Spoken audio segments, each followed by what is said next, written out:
We've been lied to about work, and not all work is bad. I mean, a lot of work is good, but we've been lied to about how we need to go about it. And the school system has taught us to just not question anything, do what you're told, memorize what you need to do, be punctual and all that. But I think there's more to life than what the school system has taught us. And it's a little difficult because we're not really given another option. So if you want to do something different with your life that's outside of the boundaries of what the school system teaches, you're kind of on your own. And there's business schools and stuff like that to learn entrepreneurship, but a lot of times that's taught by people that have never really done it, and not doesn't really give you the full scoop either. So in this video, I want to talk to you about being able to set your goals and do things that you want to do and maybe break free from that. I know a lot of people, I've been stuck in a 9 to 5 for a long time with no real clear answers on how to get out. So you have to kind of figure things out on your own. But I read a book recently that talked about setting goals, but it was in a different way than I'd ever heard before. The book was by Dan Sullivan and Dr. Benjamin Hardy, and it's called 10x is easier than 2x. So the premise of the book talks about basically it's easier to think big than it is to, just kind of double up on what you're doing. So the work harder thing is kind of, the mantra is that, you just put in more effort, work more hours, do more, but it doesn't really have a clear outcome from that. So what the book talks about, what I thought was very interesting and what I got out of it, is it goes into how to position yourself better to accomplish goals that you want to accomplish. And it talks a lot about the past, the present, and the future, and it looked at that in a totally different way than I'd ever seen before. And so a lot of people believe that they are shaped by their past, and that, that's water under the bridge and you can't control it anymore, and that it, it kind of shapes who you are today. And a lot of that's true, but you can also use that past, and by the way that you look at it and you deal with your past can change the way that you are now. And it also looks into the future in a way that I thought was very unique. And it teaches that you can change your present by changing who you are in the future, or where you want to be in the future.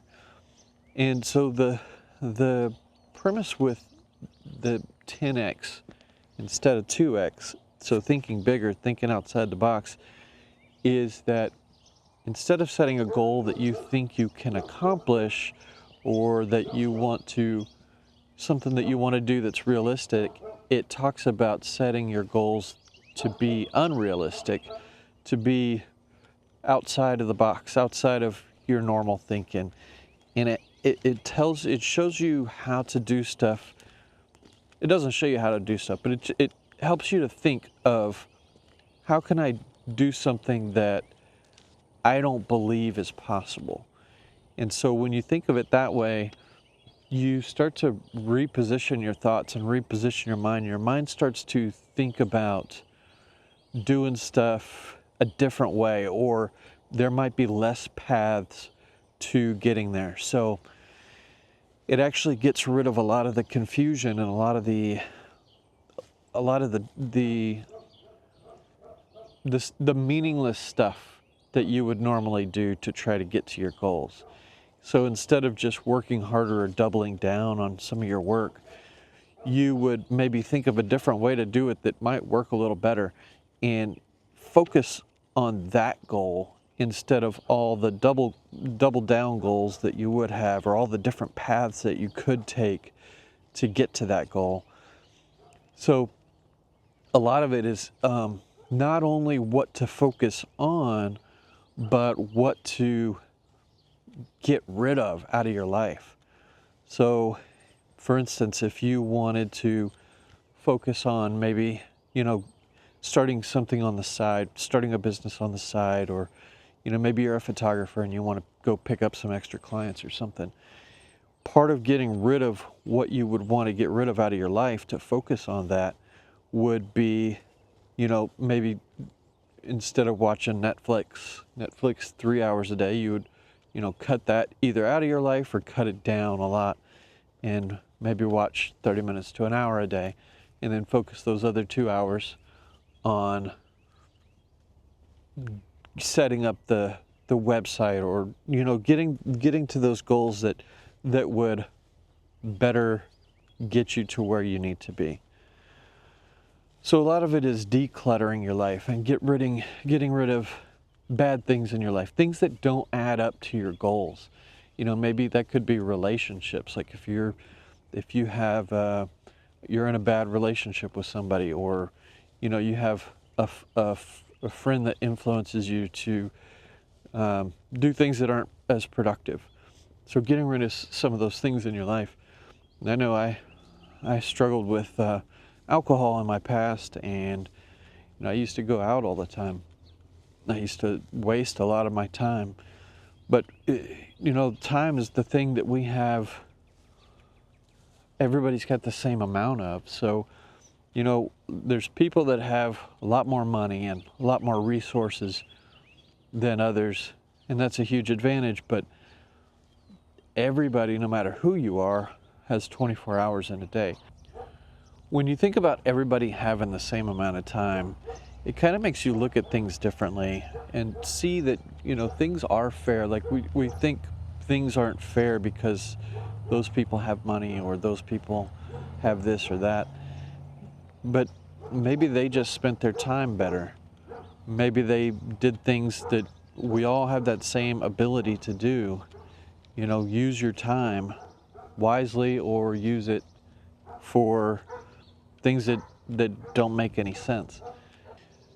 So work is not really, I mean, to be an entrepreneur takes a lot of work. You'll probably work harder getting out of a job than you would at a job. And working at a job and working 40 plus hours a week is probably the easy way out.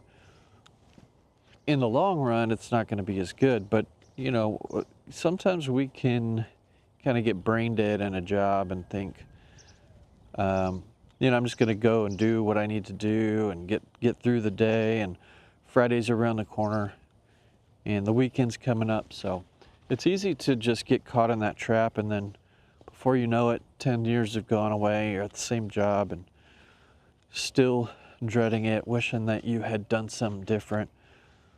So if you can get out of that mindset and start to focus your goals and what you really want out of life. I mean, do you want to be 65 and retire? If that's your goal, if that's your long-term goal, and by the way, everybody has goals. According to this book also, it's talking about, you can either set your goals yourself, or you can default to the goals that are just instilled in you by default. So one of the goals that people have is to retire at 65. And they don't know that that's the goal that they have, but that's really their mission in life, is to hit that retirement, get that retirement check. And so that's what their actions show. That's what they go for, because that's the goal that they have, but they just don't know it. So if you want to set your goals yourself and think, what exactly do I want to do with my life? Is this, and it's okay if you want to work till you're 65. A lot of people do want to do that, and they don't want to have to think about it and all that, and that's great. But there's a lot of people out there that are stuck too, that don't really want to, but they don't know that there's even another option. That they just think that this is the way it is. That's the way I was for a long time. And it wasn't until recently that I started thinking that there has to be a better way. I don't want to work until I'm 65. I want to work for me. I don't want to work for some company that doesn't care about me and will lay me off or fire me at for any reason at any time. So I just want to have a better life than that. So I hope this video helps you. If it does, leave me a comment and let me know. Thanks for watching.